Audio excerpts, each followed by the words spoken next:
All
right.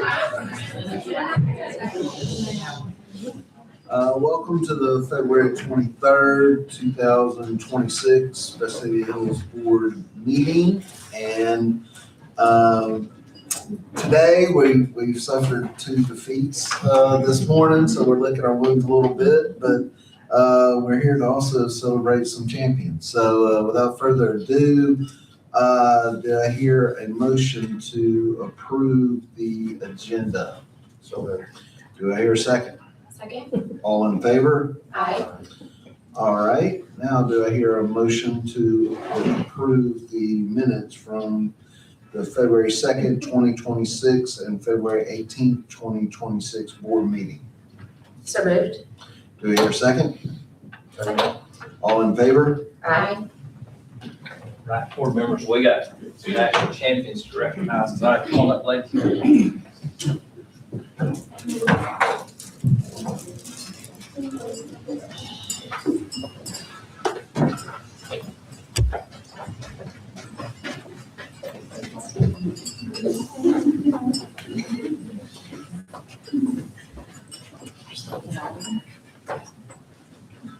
Okay, board audience members, I want to introduce you to the 2026 JV National Champion Cheerleading Team.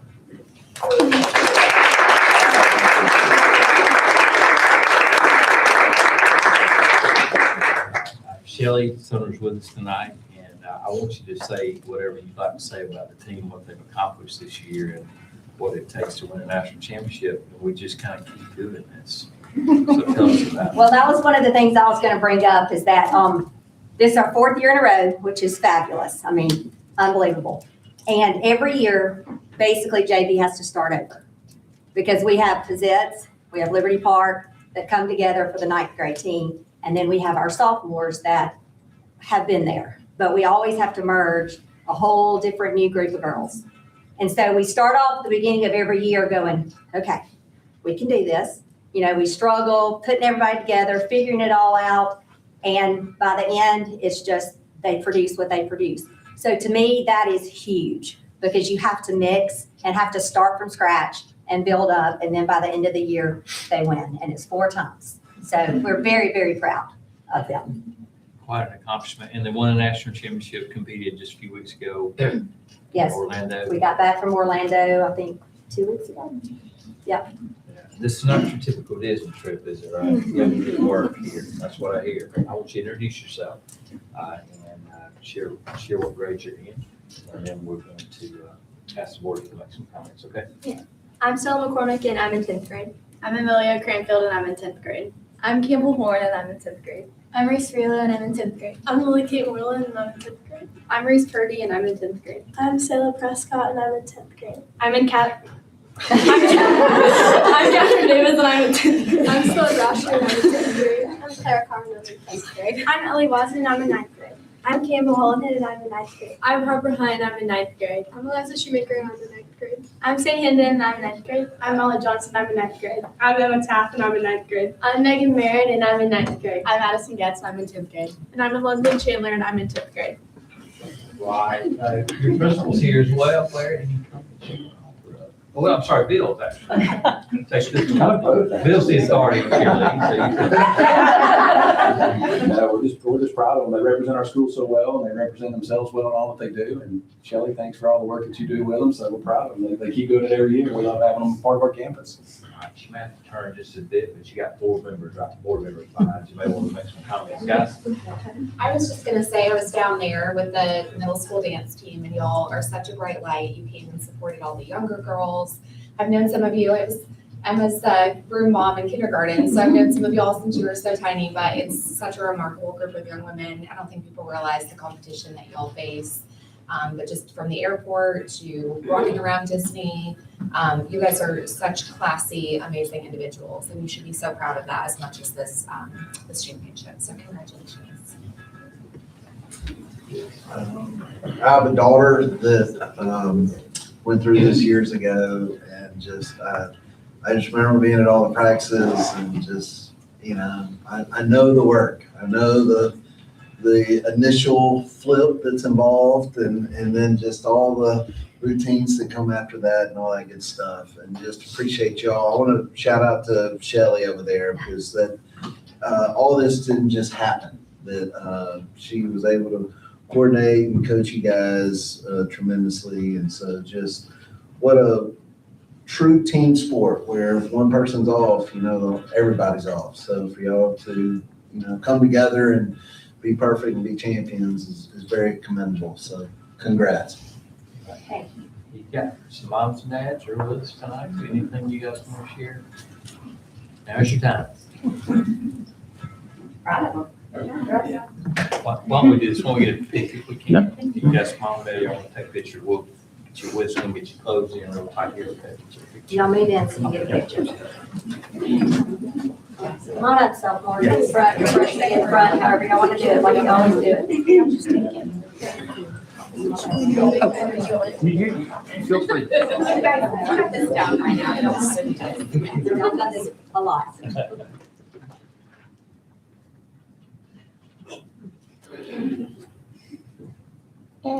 Turn right out. We're just missing the confetti. That's All right, congratulations. Thank you.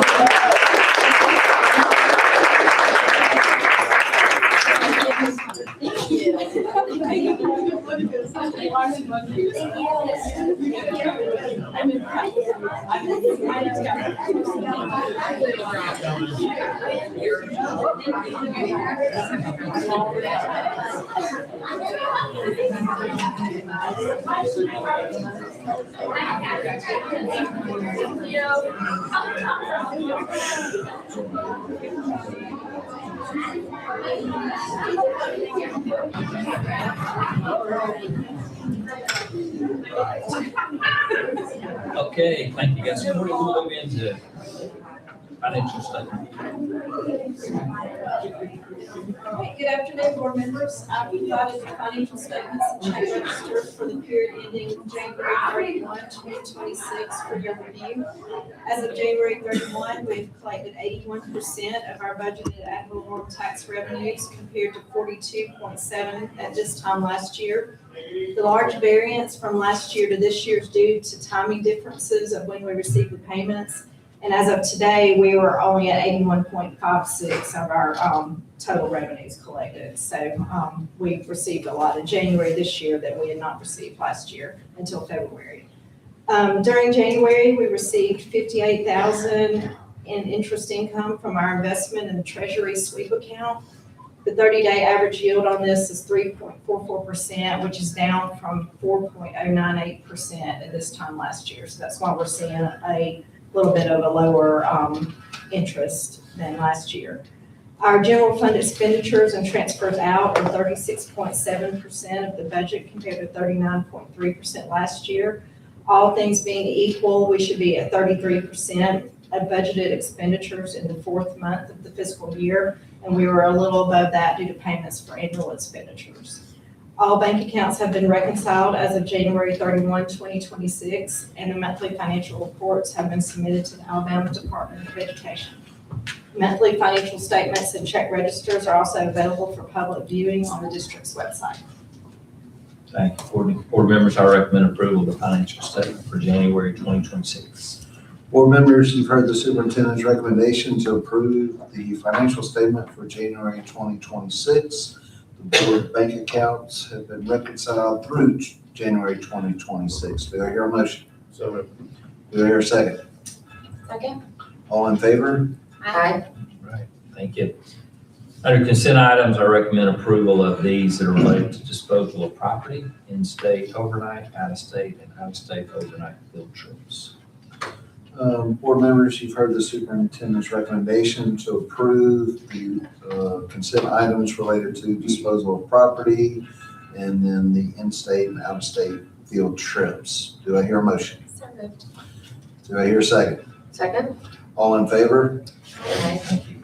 Under business, the first item is a lease for parking spaces, and I recommend that we approve the lease with the City of Vestavia Hills to lease parking spaces on Lime Rock Road. Board members, you've heard the superintendent's recommendation to approve the lease with the City of Vestavia Hills for parking spaces on Lime Rock Road. Do I hear a motion? So moved. Do I hear a second? Second. Board members, I want to do, if I can just give an explanation on this. We have 8 parking spaces that are just right above the high school that are on Lime Rock Road. They're not our property, it belongs, of course, to the city. And we've been using those spaces for a long time. They've not been assigned as parking spaces, so they've just been there. What we did is ask the city to give us a lease for it, which Mr. Boone has worked with the city council to do this, and I believe they approved it in their last meeting. They did without discussion. And it's a really good lease for us. It doesn't cost us anything. They give us opportunity to use it, and we will. We'll use it. Dr. Navin will be working on how to use that best in whatever ways that will be most beneficial for our kids and our schools. So this just really formalizes what we've been doing. Board members, you've heard all in favor? Aye. All right. Item B, I recommend the board approve the change order for parking and drive improvements at Vestavia Hills High School. Board members, you've heard the superintendent's recommendation to approve the change order for parking and drive improvements at Vestavia Hills High School. Do I hear a motion? So moved. Do I hear a second? Second? All right, board members, this is one of those good change orders. It's a deductive change order. We did not use all of our allowance on the parking project from this past summer. That's where the old house used to sit, so this just is a credit back to our budget. I just want to say real quick that it's really been used well. Coming different sporting events or events along the school, just access parking and from team buses, whatever. It's been really utilized, so I appreciate that. That's good. All in favor? Aye. Item C, recommendation is to approve Scout Sport flooring for replacement of gymnasium floors at Vestavia Hills Elementary Dolly Ridge, Vestavia Hills Elementary East, Vestavia Hills Elementary Liberty Park, Vestavia Hills Elementary West, and Pizitz Middle School. Board members, you've heard the superintendent's recommendation to approve the Scout Sport flooring for the replacement of the gym floors at the Elementary Dolly Ridge, Vestavia Hills Elementary East, Vestavia Hills Elementary Liberty Park, and Vestavia Hills Elementary West, and Pizitz Middle School. Do I hear a motion? So moved. Do I hear a second? Board members, we sought a partnership with the city a couple of years ago, really strengthening a partnership with shared spaces, the spaces that are used by both entities, and certainly our gymnasium floors get a great amount of use just wrapping up rec basketball season. All of them do, and we have 4 that need replacement that some are in more serious conditions, but they are generally old and outdated. And so this is a part of the shared spaces agreement. So the revenue that funds this project is from the city of Vestavia Hills to us, and we will replace these 5 floors. The Pizitz floor is the original gym that is on that campus as well. So I do want to note in this bid that this is a bid that comes from a joint purchasing agreement, which the state of Alabama authorizes. That means the products have already been bid. And so you'll see that we chose Scout because they had a particular type of flooring that they bid that is preferred flooring for us. I did ask Mr. Boone to look at this bid for us to make sure that it is all compliant with the law, Mr. Green? Perfectly fine. Some people like a Ford, others like a Chevrolet. We want, style A floor rather than style B floor. That's what we're doing. Thank you. All in favor? Aye. Okay. Item D, recommendation is to approve the bid for technology infrastructure equipment. Board members, you've heard the superintendent's recommendation to approve bid for technology infrastructure equipment. Do I hear a motion? So moved. Do I hear a second? Second. I want to yield the floor to Dr. Bosch, who's knowledgeable of this bid. I will just tell you in short, this is a bid that takes several months to put together because of the complexity of what it is. And because of the cost of it, I thought it might need some explanation as well. So just a brief about what we're doing here, Doctor. Yes, sir. As you know, technology is expensive, and technology does have to be replaced after so many years of use. And you think about our network switches is what we are going to replace. Our network switches run 24/7, 7 days a week, year after year. And so we're at a time where we need to replace those and such. And so through this E-rate process, we get basically 40% of that is paid towards our equipment because we are considered as a category 2 for our school system under USAC. And so with that, they will be paying 40% of that towards the total cost of our equipment that we were replacing. This is a federal program, E-rate is, so that bid amount of $2.2 or so million, 40% of that is reimbursed through the federal program. USAC administers this program for E-rate. Not everything in technology qualifies, but switches do, because if you don't have those, you don't have the technology to work. So you guys that were on board last year will remember that we opted not to move forward with a bid that was an E-rate bid on switches. So we have bulked a lot of this together to get the value that we didn't get last year. We get it this time around. So the remaining difference is what that I did want to discuss with you. I think it's important when you see a purchase this size where the dollars are coming from. The state provides supplemental dollars when they can from their budget, and this amount of dollars from the advancement in technology funds provided to us is what is going to be used to pay for the equipment in this bid. The bid specifications allow us to spend up to the $2.2 million if budget allows, and we anticipate that we'll have enough from the supplemental funds from this past summer and this coming summer to pay for this. And this is an important update, but I do want to clarify that these projects you're approving today are not from general fund dollars. They're from other sources, in this case from the state supplemental. Questions for Jason? I'm gonna just look over to Shelley for this one. She is our resident expert with technology. She spent some time with Dr. Bosch and the team Friday. Any comments you want to add? No, I just, it looks like you did a great job putting this bid together. It will replace all of both the core and access switches. You said about 85% of the switches across all 9 campuses and the central office building. A lot of the optics that connect it. So it's a lot. A lot of switches. It's a lot of switches, it's a lot of equipment.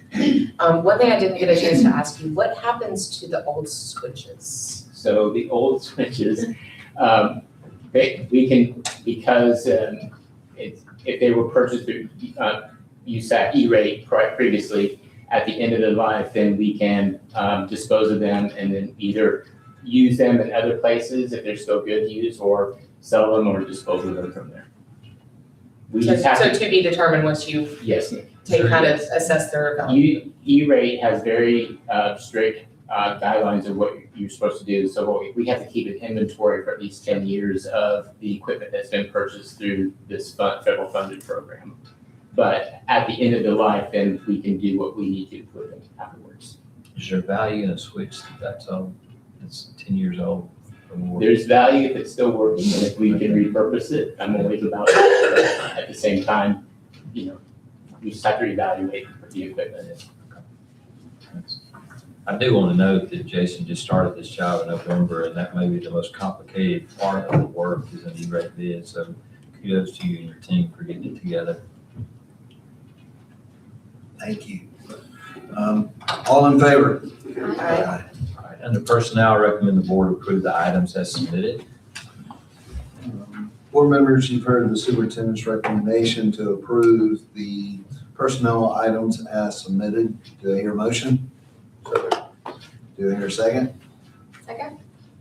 All in favor? If I may, Sure. one of the items on here, if I was gonna be selfish, I would not accept Kate Donaldson's retirement. She has been such a gift to Dolly Ridge. She started the music program there when the school started. All 4 of my children have had the joy of being in her music programs and in her class since the school opened 7 years ago. So I wish her well in her retirement. She will be greatly missed. She is leaving big shoes to fill. But it has just been a joy, all of her programs. And as I'm sure you know, sometimes children's music programs can be tough. But hers are it's always so enjoyable and the kids have such a good time and you can really see the kids stretching themselves. So she will definitely be missed. Was Kate at Central She before? was. Okay, yes. 35 years. Yes. This is her 35th year. So we're so excited for her. But she will be greatly missed. She's one of a kind. She can do like a retirement recital. We have some things in the works. Don't tell her. I echo your sentiments, Shelley. She's fantastic. So, all in favor? Aye. All right. Board members, we've been this year bringing to you different reports that I have quite enjoyed. Our principals and district team have come, and what we want to do really is keep our eye on the ball of our strategic goals. And you've heard this year about our student experience goal, particularly character development and personal growth. We have talked a bit about achievement related to some of the things that Dr. Navin is going to talk about as well. Last month, you heard a report on employee engagement and our teachers, especially this month. Dr. Navin is talking with you about several items related to the student experience academic growth.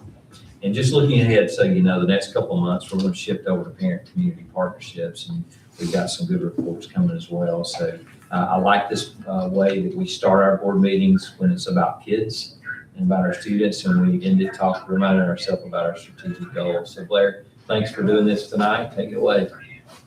Okay, so thank you so much, Dr. Kramer, for the opportunity to share a little bit of information. We are going to look at some details related to career and technical education and dual enrollment and revisit advanced placement, which you were able to see through the lens of assessment a little bit earlier this school year.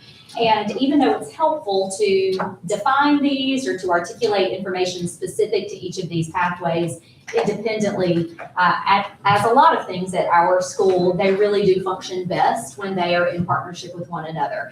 And so we'll also look at that quite a bit. What's the overlap and the interweave between these pathways? How do they support each other when all things are firing on all cylinders? So as y'all know, our goals really center around these components of excellence, character, community, and safety. For our district and specific to Vestavia Hills High School, one of our core values is the pursuit of excellence. So definitely some overlap there and really aligned to this conversation.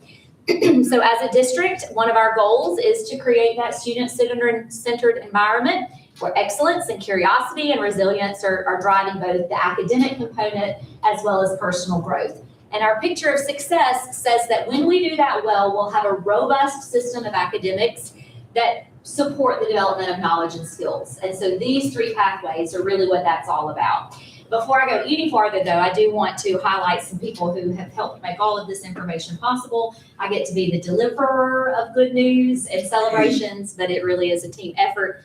Dr. Walker Cook, one of our assistant principals at Vestavia Hills High School, also serves as our district CTE coordinator, and his insight and leadership has been so helpful and wonderful. Aisha Ward is one of our college counselors at the main campus and a dual enrollment wizard. I do not know how we would have navigated this year of a lot of new legislation and figuring out what that looks like on our campus and beyond without her support.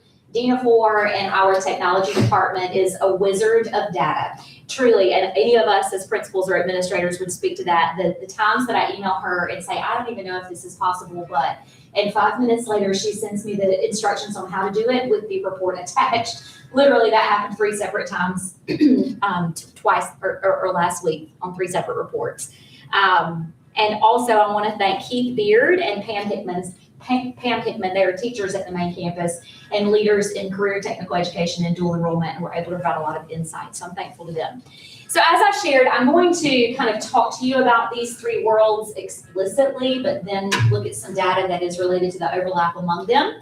Career and technical education is often summarized or abbreviated rather as CTE. It is not a Vestavia concept. It's not even an Alabama concept. It is a national dimension of education, and it is characterized by a couple of nuances that make it very specific and that provide some guardrails and some requirements related to funding and compliance and all other number of things related to career and technical education. So some specifics that are related to this path, if you will, of the academic offerings are that the academic learning is coupled with hands-on, very in the job field, relevant work experience.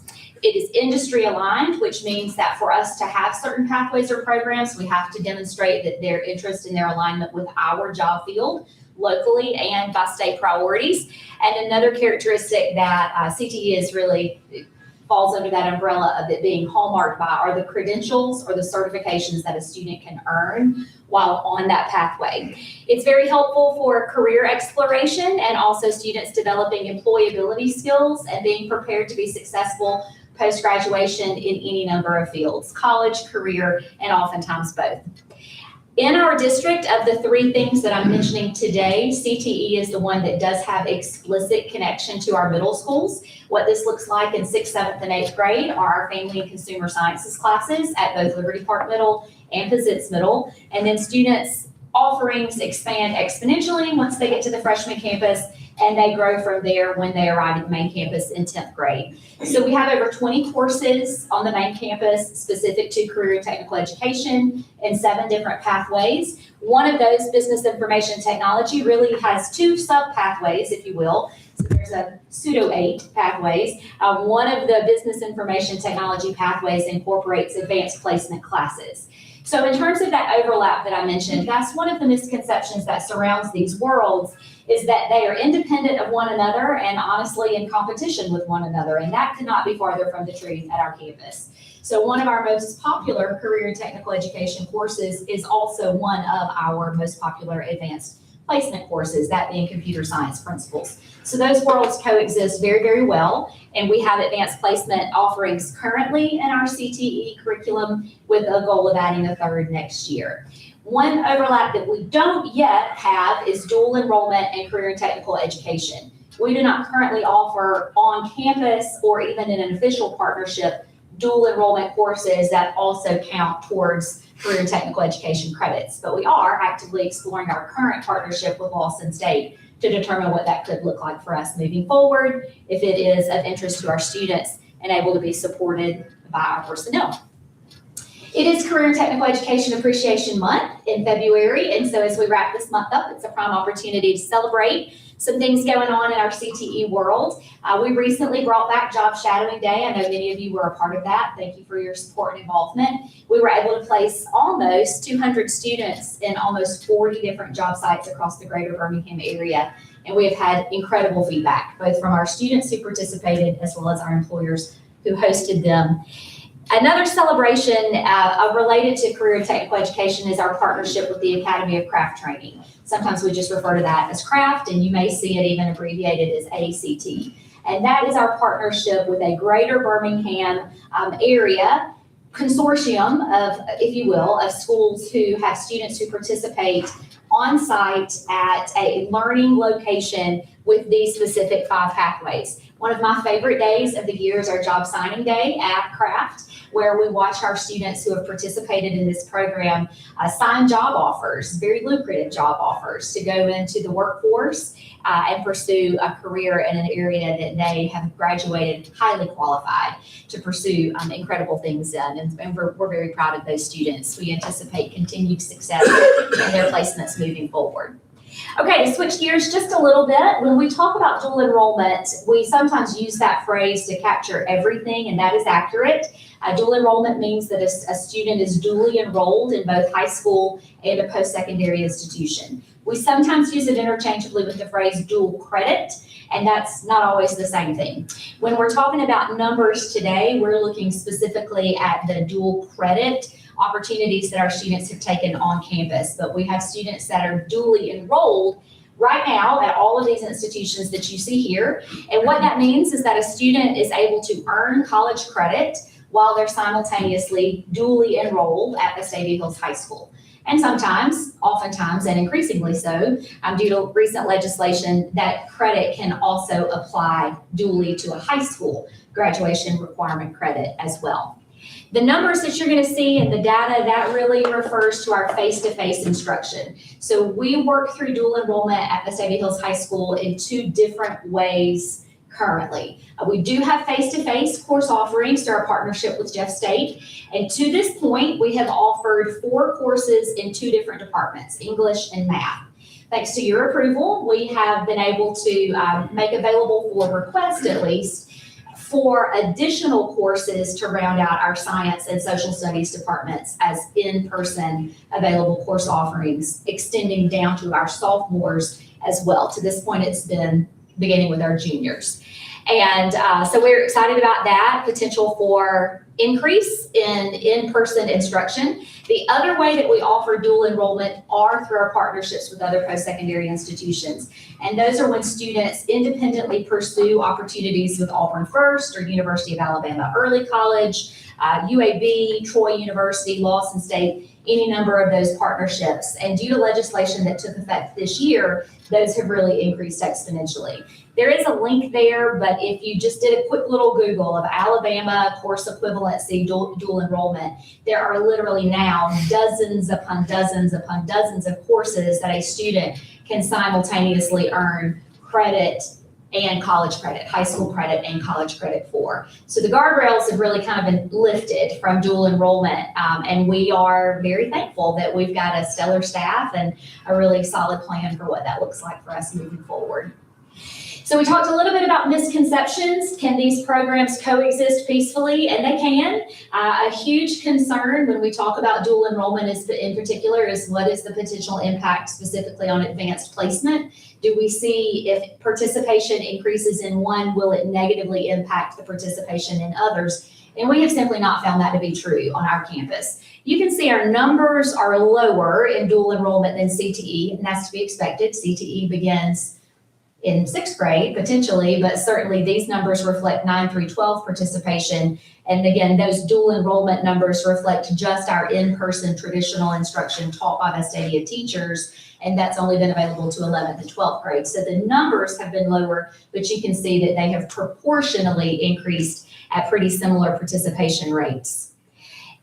Looking at advanced placement, and this was what Dr. Bostic shared a little bit with you all about back in October, but when we refer to AP or advanced placement, that is coursework that is administered through College Board, the same entity that is responsible for the SAT and the PSAT.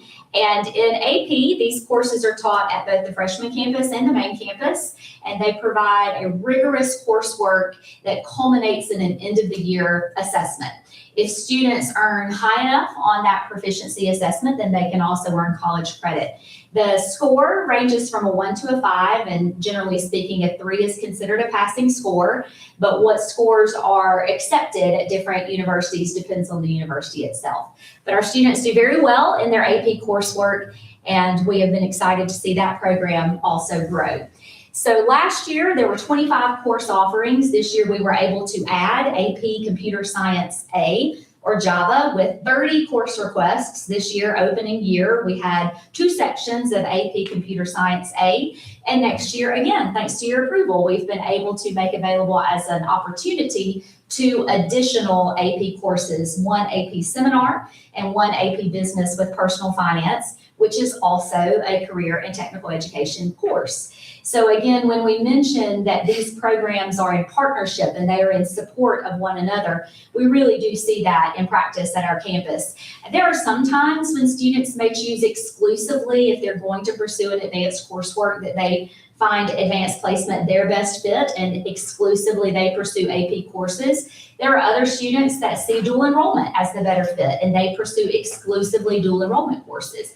Oftentimes we find our students select a combination of those and certainly add in CTE courses alongside those.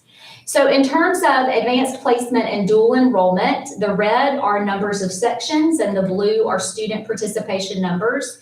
And in the same way, you can see CTE participation and dual enrollment increase proportionally in their participation rates. We've seen the same to be true for our advanced placement and dual enrollment as well. Just a little flashback is what stayed consistent and what trends have affected our students.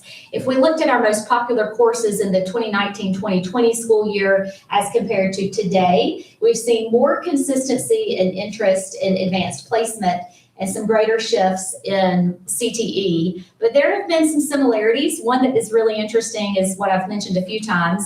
AP Computer Science Principles in its first year, which was 2018-2019, there were 14 students in AP CSP. And this year, currently, there are 189 students in AP Computer Science Principles. Economics has remained a pretty popular AP offering, as has AP Government.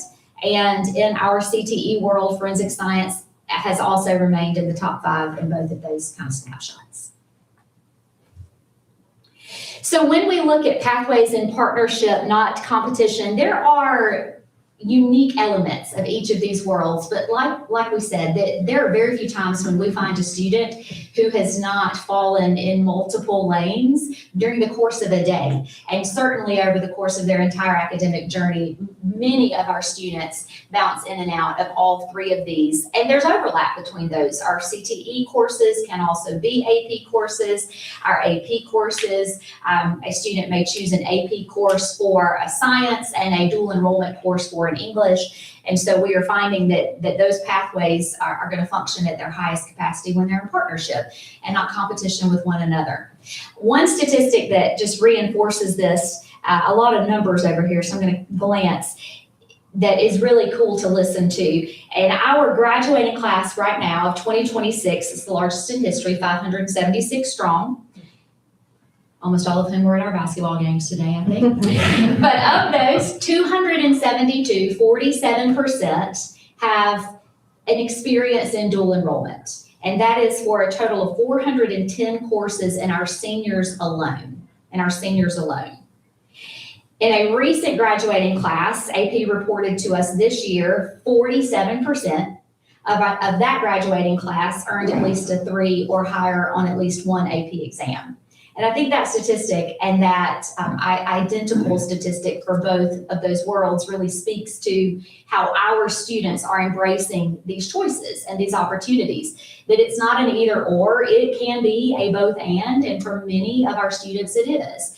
That they're finding that for certain disciplines, for certain job interests moving forward, that this pathway may be more appropriate in that scenario or season of life, and it changed. And us being able to support them through that and being the choice, regardless of where they find themselves in that moment with that course selection, is really important. So our next steps, as were they when you saw similar information back in October, is for us to take the data and to continue to reflect on it and to analyze how we can continue to provide that student-centered environment, where providing options is how we're going to prioritize engagement and allow students and the teachers who mentor them to own that process and to encourage that pursuit over the product, to encourage them to have the mindset over the excellence as just the outcome in and of itself, but what's the journey to get there and what are their choices to support that. Any questions about these 3 lanes or the overlap among them? The dual enrollment that's offered through Jefferson State, I think those 4 classes, those are things that we pick up the cost on. Am I correct in that? We do. Well, as a district or as parents? As a district. Well, it's at a reduced cost. Okay. It's at a reduced cost to the families who participate. Gotcha. And so there is cost associated with dual enrollment that the students own. It is far less than the college tuition that they would pay if they wait to take all of that coursework at school. That's right. And then those independent opportunities, those are at the full Those- retail rate. No, they're usually at a reduced rate, not Yeah, as full well. tuition experience, yes. Mhm.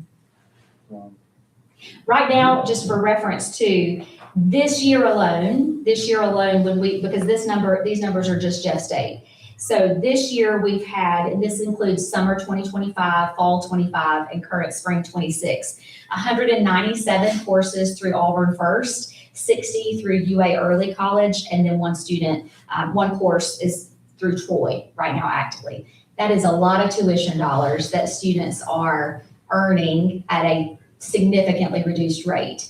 And in many of those circumstances, maybe dual enrolled, but in many of those circumstances, also counting as dual credit, so working towards their high school graduation requirement credits as well.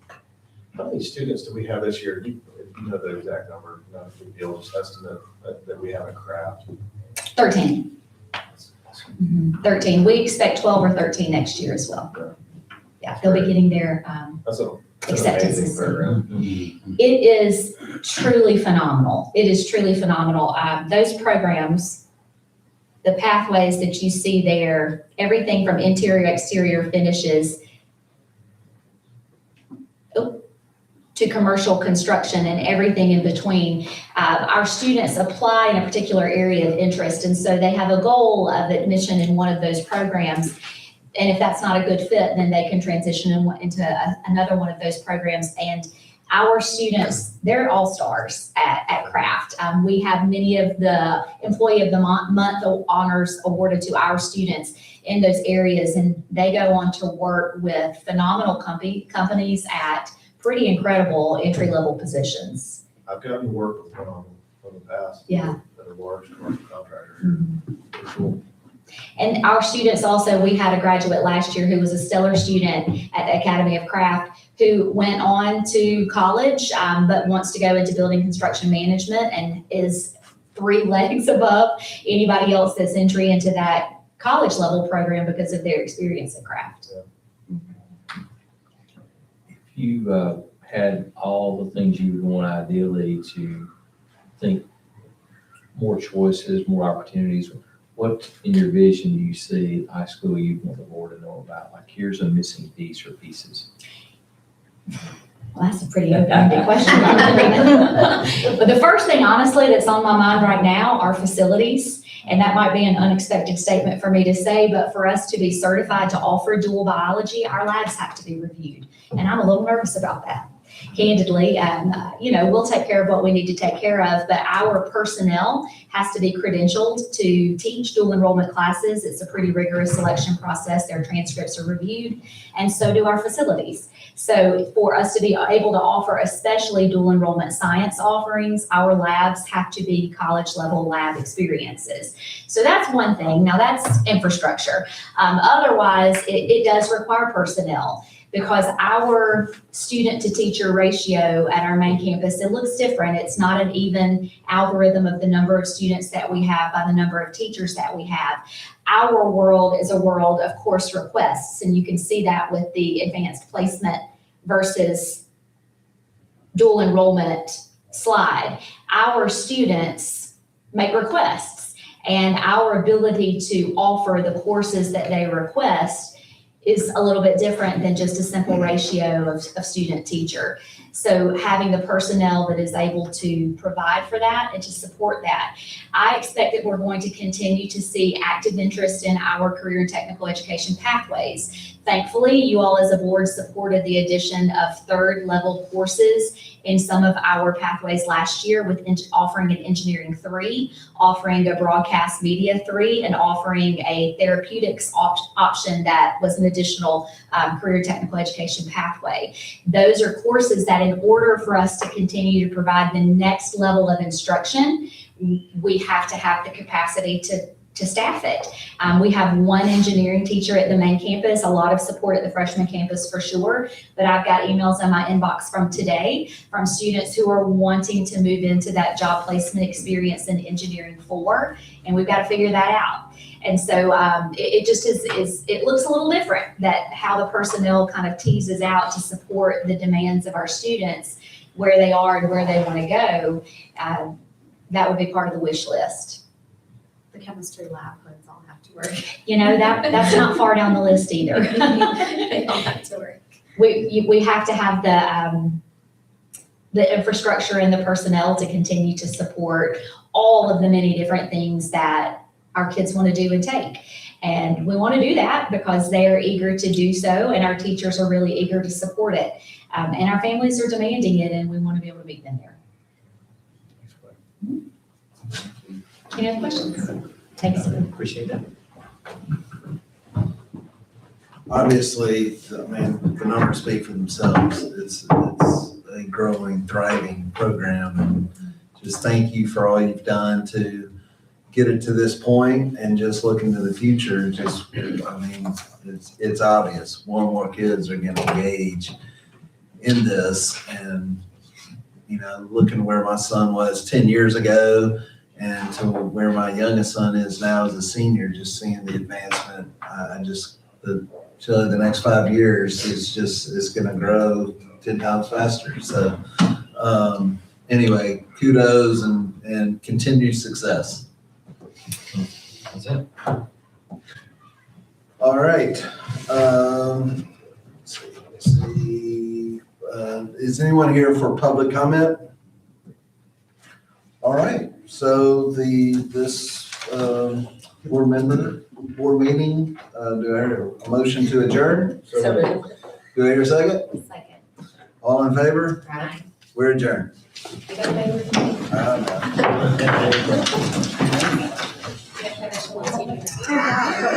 don't know.